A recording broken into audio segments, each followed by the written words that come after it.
Minglava, the Nidhi Magara Great Time Mathematics, Chapter 1 Patate, Linear Apine Ko Yabi, Rasmaru Apine Ko Posari, Mathing, Pianuiame, Chakaro, Tonsaname, Simaru, Mipwai Formula, Pianuiame. That's why Mipwai Zapale, Maroti Havidabano, Mipwai Sura, Ele Macupura. Aro, Miente me, some men so much details so in, Ale Macushariare, Olu Shamre so in, what Masali Nebidare. The coordinates of the midpoint of A bracket of x1, y1 and B bracket of x2, y2 are so be that. Rebega A sure a man, B sure a man machine. Every A B a man ye, Jama machine, a lemma. No, a lemma ye coordinate D, R pepare, M bracket of x, y, queen by pepare. Daga a lemma ye ponsambo. As a D a lemma go below shamless so in a pida a man ye. Coordinate your tongue to Shame, Polosame so in, Queens are so be done. H1 and H2 near Palme, Ninesame. H1 plus H2 by 2, Y1 year 1 2 year Palme, Ninesame, Y1 plus 1 2 by 2, Queen Baby. Daddy, a man Mapia Kajaye, certainly have your mean powder town to Piola, no line segment, mean pieta cook, some man and so much tea, mean pieta cook, any mean pieta cook, a lema, she needed a lema go, share, bondini pity.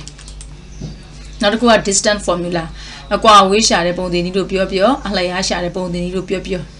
no? The distance between 2 points, bracket of x1, y1 and bracket of h2, y2 is square root of bracket of h2 minus x1, the whole square plus bracket of 1 2 minus y1, the whole square.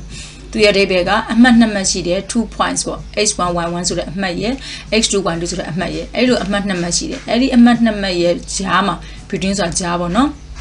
Nakuja between Tony, Tongu Jazo among Tongu attacker among Tony.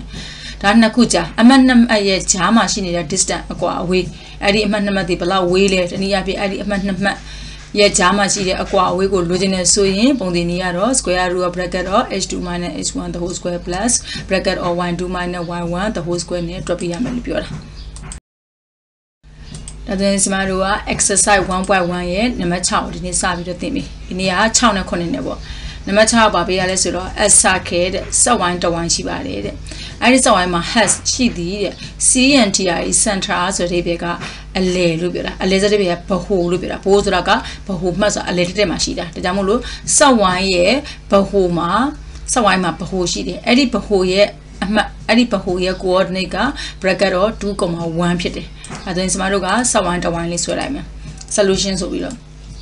The my solutions Sawan so I may, the my Sawan to one so I did. Because Sawan is sent us a level, Muru Sawan, a lema, I said it idea, and it is exactly a coordinate bracket or 2,1 pity. That is the junction better. No, being the fine Shabba, the coordinates of the endpoint of a diameter.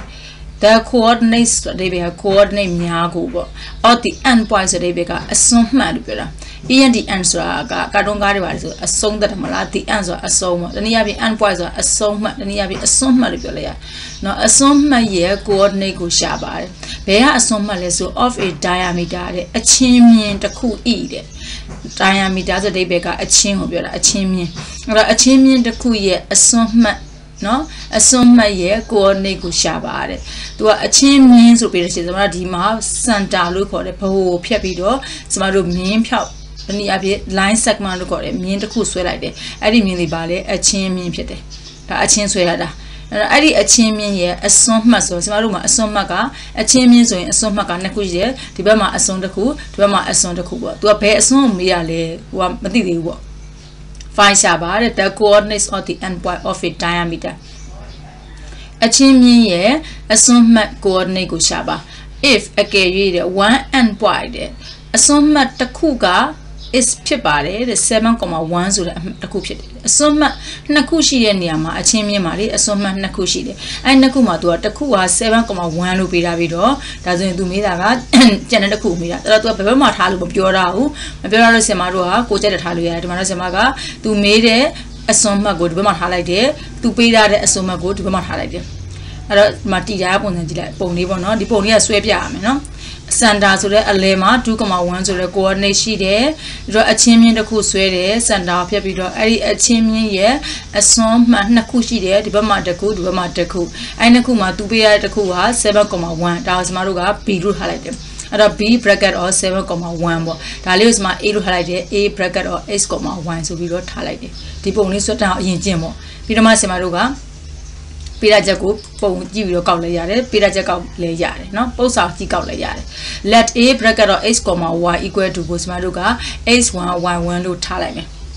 ဆင်မကဒီဘက်က a ကိုအရင်လာလို့ကိုယ်ယူဆလိုက်တယ်အဲအကြောင်းသားတကယ်လို့ဒီဘက်ကနေစပြီးတော့ခေါ်ချင်တယ်ဆိုတော့ရရเนาะကိုကြိုက်တယ်လို့ခေါ်အဲ့လိုပဲ 7,1 ကိုဒီဘက်မှာထားပြီးတော့ဒီဘက်မှာ x,y ပြောလဲရတယ်ဘယ်လိုပဲဖြစ်ဖြစ်တူပဲအဲဆိုတော့ဒီအမှတ်နှစ်ခုရဲ့ဟိုအတုံးပြီးတော့ဆင်မတို့ကအလယ်မှတ်ကိုသူကပေးထားပြီးသားကိုကအလယ်မှတ်ရှာမှာပေါ့နော်အဓိကတော့အလယ်မှတ်ရှာမယ်ဆိုတော့အလယ်မှတ်ကိုရှာခိုင်းတာမဟုတ်နော်အလယ်မှတ်ကပေးထားပြီးသားဆိုတော့အလယ်မှတ်ရှာတဲ့ပုံစံမျိုးသုံးရမယ်လို့ပြောတာအဲဆိုဒီ a က a bracket တော့ x,y ကို x,y,y လို့ထားလိုက်မယ်ဒီ b ကကြတော့ဒုတိယမြောက်မို့လို့ b bracket of 7,1 ကိုကြတော့ x2 y2 လို့ထားလိုက်မယ်ဒါဆိုရင် 2,1 ကဘာလဲဆရာမဆိုသူက center လို့သူကပြောတယ် center ဆိုကွာနားတထားဖို့ဟာ center ဆိုအလဲဆိုတာအလဲတက်တက်ကိုပြောတာဒါမှမဟုတ်ဒါဒီ midpoint ကိုပြောတာဒါဒီဘဒုရဲ့ midpoint လဲဆိုရင်ဒါဒီ AB ဆိုတဲ့မြင်းရဲ့အလဲမှတ်လို့ပြောတာတနည်းအားဖြင့် center ပေါ့ဒါမှမဟုတ်ဆရာမတို့က center ဆိုတာဘာလဲတူပဲလဲဆိုရင် midpoint တော့ AB ရဲ့အလဲမှတ်ပါပဲညီးတယ်ပေါ့ဒါဆိုရင် तू ကဘာလဲပုတ်စာပေးရတာ 2,1 ခွန်းဆောင်ခွင့်ပါတယ်နော်ဒါတွေက point တွေကိုရေးလို့ရှိရင်ကျမတို့ဒီ open bracket နဲ့ close bracket လို့ခေါ်တဲ့ခွန်းဆောင်ခွင့်နဲ့ထဲကိုရေးပေးရမယ်ဒါ coordinate point ကိုရေးတာဒါဆိုရင်ကျမတို့ center ဒီတနည်းအားဖြင့် midpoint တော့ AB ရတဲ့တနည်းအားဖြင့်အချင်းလို့ပြောတာနော် AB မြင်းရဲ့အလဲမှတ်ဖြစ်တယ်ဒါဆိုကျမတို့ဘာကိုသုံးပါလဲဘယ်ပုံတင်နေသုံးပါလဲဆိုလွယ်တာပဲလေဒီမှာ तू က midpoint of AB ဆိုတဲ့ကွာပါရှာမှာလေ midpoint of AB ကိုရှာတဲ့ပုံတင်နေသုံးမှာပေါ့အဲ့တော့ midpoint formula ကိုသုံးရမယ်ဒါကြောင့်မို့လို့ midpoint of AB လို့ကျင်နေဆိုရင် bracket of x1 plus x2 by 2, y1 plus y2 by 2 ခွင်းပိတ်နဲ့ရှာပြရမယ်ဒါဆိုရင် midpoint of AB ကဒီမှာရှိပြီးသား 2,1 အဲ့ဆိုတော့ဒီညမှာဒီအောက်လေးမှာ bracket of 2,1 ထည့်မယ်ထည့်လိုက်မယ်နော်ပြီးလို့ချင်းညီမချင်းဆိုပြီးတော့ bracket of ဆိုပြီးတော့ x1 ကဒီကိုကြည့်လိုက်ဒီမှာ x1 ဆိုပါလေ x အဲ့မို့ x plus x2 ကလည်းဒီမှာ h2 ဆိုဘယ်လောက်လဲ7အဲ့တော့7 by 2, y1 plus y2 by 2ကိုလည်းy1 နေရာမှာဆိုတော့ y ထည့်မယ် y plus y2 နေရာမှာကျတော့1ထည့်မယ်1 by 2ပေါ့ဒီစမှာတော့အရှိချင်းညီလိုက်မယ် x coordinate ချင်းညီမယ်ဒီအနောက်က1နဲ့ဒီအနောက်က y coordinate နဲ့ညီလိုက်မယ်ညီလိုက်မယ်ဆိုလို့ရှိရင် x plus 7 by 2ကို2နဲ့ညီမယ် y plus 1 by 2ကိုလည်း1နဲ့ညီလိုက်မယ်ပြီးစမှာတို့ကရှင်းလိုက်မယ်ဒီနှစ်ကသွားမြောက်မယ်ဒီနှစ်ကလည်း1ကိုသွားမြောက်လိုက်မယ် x plus 7 equal to 4 y plus 1 equal to 2ဆက်ပြီးရှင်းလိုက်မယ်ဆိုရင်နောက်ဆုံး h နဲ့ y ရဲ့တန်ဖိုးတွေရမယ်ဒါဒီပါလဲဆိုရင်သူလိုချင်တဲ့အချင်းမြင်းရဲ့အစွန်းမှတ်တစ်မှတ်ရဲ့ coordinate စမှာတို့ဒီမှာတရားတာက a ပေါ့ဒါကြောင့်မလို့စမှာတို့ကထိုးကြောင်းဆိုပြီးတော့ the coordinates of the endpoint of a diameter ဒီကကောက်လိုက်တာ the coordinates of the endpoint of a diameter เนาะဒီမေးခွန်းကိုကြည့်ကောက်လိုက်တာအချင်းမြင်းရဲ့အစွန်းမှတ်တစ်ခုရဲ့ coordinate ကတော့ညီမျှချင်းဆိုပြီးတော့ဂွင်းစားပါတယ်လေ x coordinate က -3, y coordinate 1ဂွင်းပိတ်ထည့်ပြရမယ်เนาะနောက်တစ်ပုဒ်ကနံပါတ်9ပေါ့နံပါတ်9ကသူပါတယ်ပြရလဲဆိုတော့ဒီမှာပေးရတာနဲ့မေးရတာနဲ့ပေါ့triangle KLM နဲ့ has ရှိပါသည်တဲ့ vertex ဆိုတာထိပ်ဆုံးမှတ်များ KL ပြီးတော့ M ဆိုပြီးတော့သုံးခုပြီးရတယ်နံပါတ် A အနေနဲ့ find ရှာပါ the length of each side တနာချင်းစီရဲ့အလျားကိုရှာပါတဲ့ length ဆိုတာကအလျား each side ဆိုတာတနာချင်းစီလို့ပြောတာနံပါတ် B ကြတော့ find ရှာပါ the perimeter of triangle KLM တရိကန် KLME perimeter ဆိုတာပတ်လည်အနာပတ်လည်အနာကိုရှာပါ C ကြတော့ find ရှာပါ the area of triangle KLM တရိကန် KLM ရဲ့ area ကိုရှာပါဒါဆိုရင်ပုံစံလေးဆွဲကြည့်လိုက်မယ်ဆိုရင်ဒီလိုတရိကန်ပုံလေးပေါ့ပုံဆွဲစရာမလိုเนาะဒါအကျန်းတရိကန် KLM ပေါ့ဒီမှာကျမတို့ကနံပါတ် A အနေနဲ့ the length of each side each side ဆိုတာတနာချင်းစီရဲ့အလျားကိုရှာရမယ်ဒါကြောင့်မလို့ဒီတရိကန်မှာအနာ3နာရှိတယ် KL ရဲ့ LM ရဲ့ KM ရဲ့ပေါ့အဲ့အနာ3နာရဲ့အလျားကိုရှာပြရမယ်အဲ့တော့ solution လို့ကောင်းစဉ်တက်မယ်ဒါဖြေမယ်ဆိုရင် solution တက်ကမယ်ပြီးရင်သူပေးထားတဲ့အနာ3နာလုံးရဲ့ဟာတွေပြန်ချရေးလိုက် K L ပြီးတော့ M ပေါ့ရေးပြီးလို့ရှိရင်စမတို့ကအရင်ဆုံးဘာကိုရှာမှာလဲဆိုရင် KL ကိုရှာမယ်ပုံကြည့်လိုက်ရအောင်နော် KL ကိုရှာမယ်ဆိုရင် K ကအရင်ပေါ့ဒါကြောင့်မို့လို့နံပါတ် A ဆိုပြီးတော့အခုရှာမှာ A အတွက်ရှာမှာနော် A ကတနာချင်းစီရဲ့အလျားမို့လို့ A အတွက်မို့လို့ A လို့တက်တာအဲ့တော့ KL ကိုရှာမယ်ဆိုရင်တော့ let K ကx1 y1 လို့တည်ပြရမယ်เนาะဒါကြောင့်မို့ let k bracket of -5, 18 is equal to bracket of x1 comma y1 KL မလို့နောက်တစ်ခုက L ပေါ့ L ကကြတော့ bracket of 10 comma minus 2 ကြတော့ is equal to bracket of x2 comma y2 လို့တည်ပြရမယ်ပြီးရင်စမတို့က KL ရဲ့အလျောက်ရှာမှာမို့လို့ပုံသင်နည်းသုံးမယ် length of KL ကိုလိုချင်နေဆိုရင်တော့ square root of bracket of x2 minus x1 the whole square plus bracket of y2 minus y1 the whole square ဒါထုံးစံပဲပေါ့နော်ဆင်မတို့အလျားရှာရင်သုံးနေကြပုံသင်နည်းပဲပြီးရင် x2 ကဘယ်လောက်လဲ x1 ကဘယ်လောက်ဆိုဒီပေါ်ကိုကြည့်လိုက်ဒီမှာ x2 ဒီ10 x1 ဒီ -5 y2 ကအနှုတ်2 y1 က18ဒါလေးအစားသွင်းထည့်လိုက်မယ်ဒါဆိုညီမချင်းဆိုပြီးတော့ square root of bracket အော်ဆိုပြီးတော့ x2 နေရာမှာ10 minus က minus ပဲ x1 က -5 မလို့သူလက်သေးခွင်းနဲ့ရေးတယ်ပြီးတော့ green page the whole square plus bracket of y2 က -2 ဒီ minus က minus ပဲ y1 က 18 square ပေါ့နော်ပြီးလို့ရှိရင်ကျွန်တော်တို့ဆက်ရှင်းမယ်ဆိုရင်ညီမချင်းဆိုပြီးတော့ square root of ဒီက10 minus ဆိုတာ plus အဲ့တော့ plus 5 the whole square plus bracket of -2 နဲ့ -18 နဲ့ဆိုတော့ရှင်းလိုက်တော့ -20 ရတယ် the whole square ဒါလေးကိုဆက်ရှင်းလိုက်မယ်ဆိုရင် square root of bracket of ဆိုပြီးတော့10နဲ့9နဲ့ပေါင်း15ဆိုတော့15 square plus bracket of -20 square ဆက်ပြီးရှင်းမယ်ဆိုရင်တော့ square root of 15လေးက225 plus 20လေးက400ဒါကြောင့်မို့လို့ square root of 225 plus 400ပေါင်းလိုက်မယ်ဆိုလို့ရှိရင်တော့ square root of 625ရတယ်625ကို square root ရှာမယ်ဆိုရင်25ရတယ်ဒါကြောင့်မို့ကျွန်တော်တို့အရင်ဆုံးအနေနဲ့ KL ရဲ့အလျောက်ရပြီအဲ့တော့ KL ပြီး LM ဟိုမှာဒီကိုကြည့်လိုက်ရအောင်နော် KL ပြီး LM ဆိုတော့ L ကအရင်ပြီးတော့မှ M ကဒုတိယဆိုတော့တည်တဲ့အခါကျတော့ let ဆိုပြီးတော့ L bracket of 10, -2 က x1 y1 ဖြစ်ပြီးတော့ M bracket of -5, -10 က x2, y2 ဖြစ်မယ်လိုချင်တာက LM ရဲ့အလျောက်မို့လို့ length of LM လို့ရေးမယ်ပုံသင်နည်းကတော့ဒီပုံသင်နည်းပဲပြီးရင်အဲ့နေရာမှာကျွန်တော်တို့အစားသိမယ်ဆိုရင် x2 က -5 x1 က 10 y2 က -10 y1 က -2 အဲ့ဒါလေးအစားသိနိုင်မယ်ဒါဆိုညီမချင်း square root bracket ဆို x2 နေရာမှာ -5 minus က minus x1 က10မဟုတ်လို့10ပြီးတော့ the whole square plus bracket တော့ y2 က -10 minus က minus y1 က -2ပြီးတော့မှ the whole square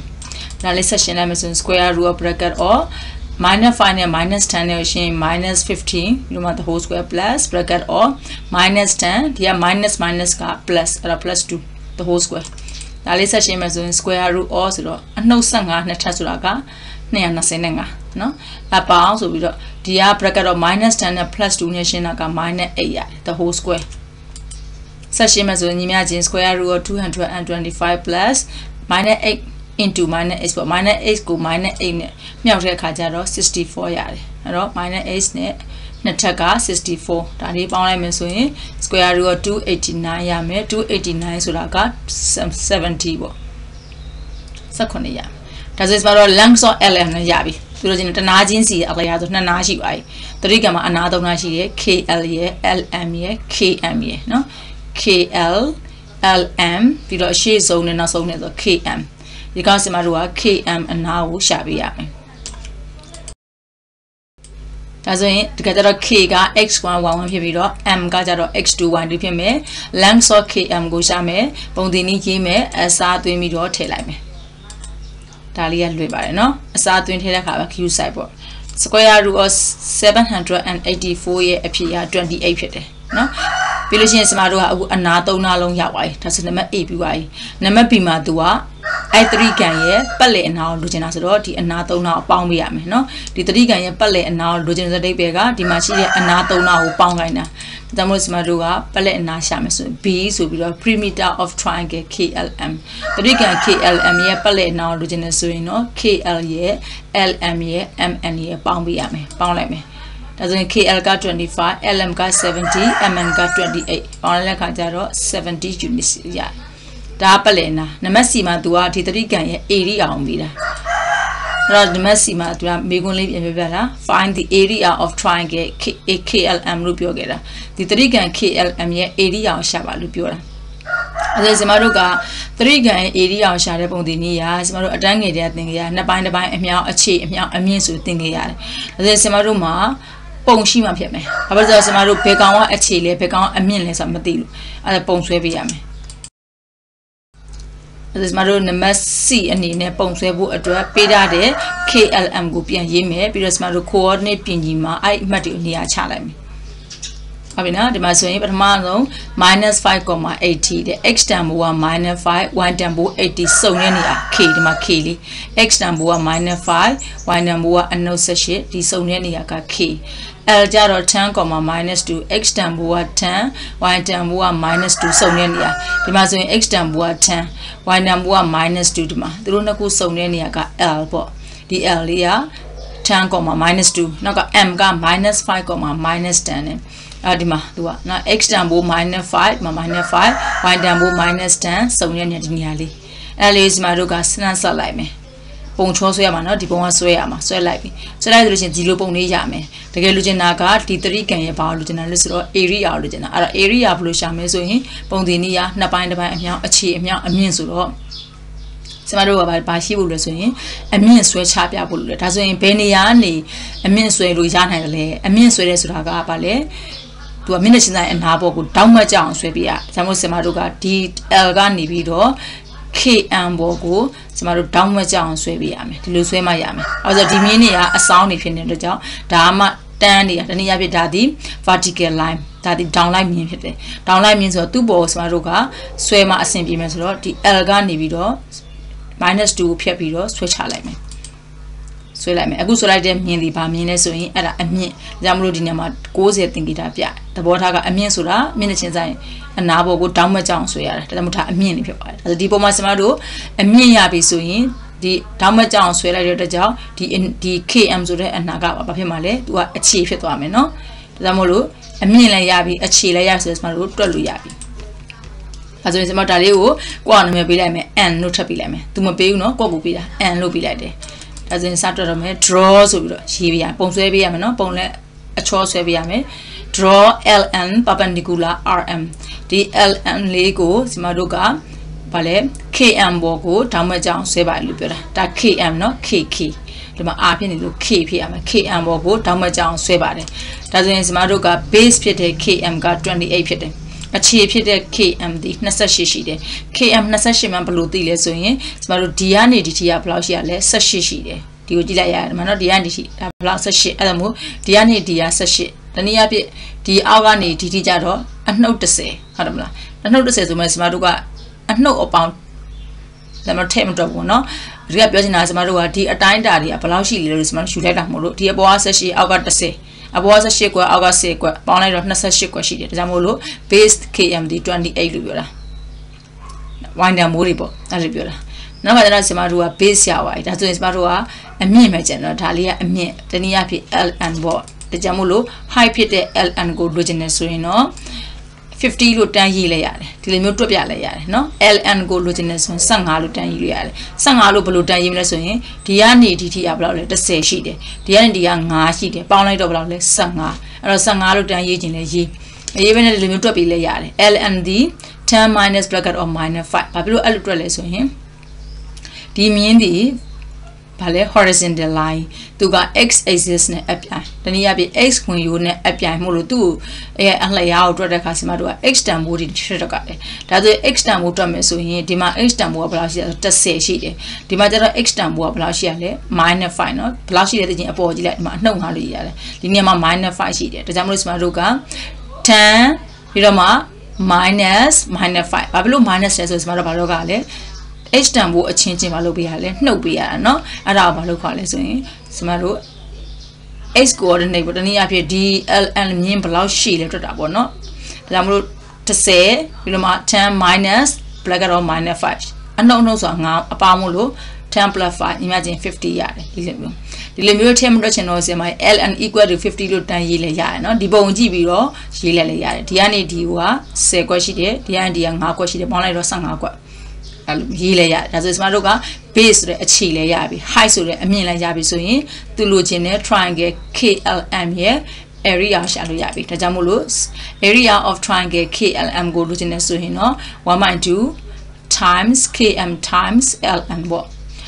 times ဆိုတာကအမြောက်ပြောတာ times KM times LN ထည့်လိုက်မယ်တန်ဖိုးတွေ 1.2 times KM က28 times LN က15ပြီးတော့2နဲ့28နဲ့လမ်းစားလိုက်ပြီးတော့15နဲ့မြောက်လိုက်လေရတယ် ပြောလိုက်တော့210ဆိုတော့ရမယ်သူရဲ့ unit က square units ဘာဖြစ်လို့ square ထည့်လဲဆိုရင် area မို့လို့ square ထည့်ပေးရမယ်အဲ့တော့ square unit ဆိုပြီးတော့ရမယ်အဲ့တော့ဒီ c ဆိုတဲ့ဟာလေးကဒီနားမှာရေးနော် c ဆိုပြီးတော့မှရေးဒီမှာ c ထည့်စရာမလိုဘူး